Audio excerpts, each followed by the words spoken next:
খেলোয়াড়দের জন্য অনেক ধরনের ফ্যাসিলিটি তৈরির চেষ্টা করছে। ভালো প্লেয়ারদেরকে বিকেএসপির মতো জায়গাতে তারা পড়াশোনা করে এবং ট্রেনিং করার ব্যবস্থা করার চেষ্টা করছে। যারা ভালো খেলবে তাদেরকে জাতীয় এবং আন্তর্জাতিক পর্যায়ে স্বীকৃত দেয়া, তাদেরকে খেলার পরিবেশ তৈরি করে দেয়া এবং চান্স করে দেয়া, সবগুলোর জন্য যা যা করার প্রয়োজন কিন্তু ক্রীড়া মন্ত্রণালয় সেটা করার জন্য ইতিমধ্যেই পরিকল্পনা গ্রহণ করেছে এবং সে মোতাবেক কাজ করছে। চাই যে আমরা যারা খেলছি, আমরা তো জানি এই যে স্লোগান যেটা আমি বললাম, আমরা খেলছি, একটা হচ্ছে খেলা আমাদের নেশা, খেলতে আমাদের ভালো লাগে, আরেকটা হচ্ছে যে উদ্দেশ্যে খেলাকে আরো অনেক বেশি অনুপ্রাণিত করার চেষ্টা করছেন বর্তমান সরকার, সেই মেসেজটা যেন আমরা প্লেয়াররা ঘরে ঘরে পৌঁছে দিতে পারি। সেটা কি আমরা করতে পারবো? আমরা কি মাদকের বিরুদ্ধে এক একজন ব্র্যান্ড অ্যাম্বাসেডর হতে পারবো?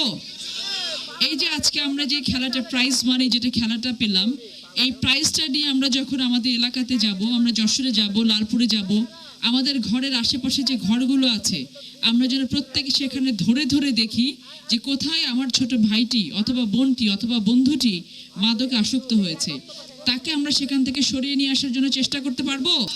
এটা করতে হবে আমাদেরকে, না হলে দেখবো একসময় মাঠে আমরা এই 11-22 জন খেলছি, কিন্তু আর কোনো ভাই বোনকে পাচ্ছি না। সেটা কি আমরা চাই, নাকি আমরা আরো অনেক ভাই বোনকে চাই এই মাঠে, আরো অনেক ভাই বোনকে চাই? সেই জন্য এই টিমগুলোকে আমাদের সেই সামাজিক দায়িত্বটুকু পালন করতে হবে এবং সামাজিক দায়িত্বটুকু নিয়ে ঘরে ঘরে গিয়ে আমাদের ছেলে মেয়েদেরকে খেলার প্রতি উদ্বুদ্ধ করতে হবে।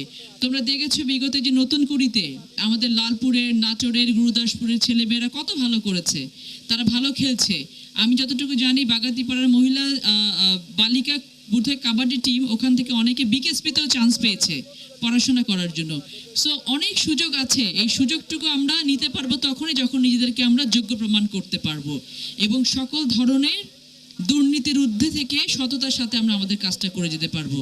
আজকে আমরা এখানে সকলে শপথবদ্ধ হই যে খেলার মধ্য দিয়ে লালপুরের মাটি থেকে আমরা মাদককে নির্মূল করবো ইনশাআল্লাহ।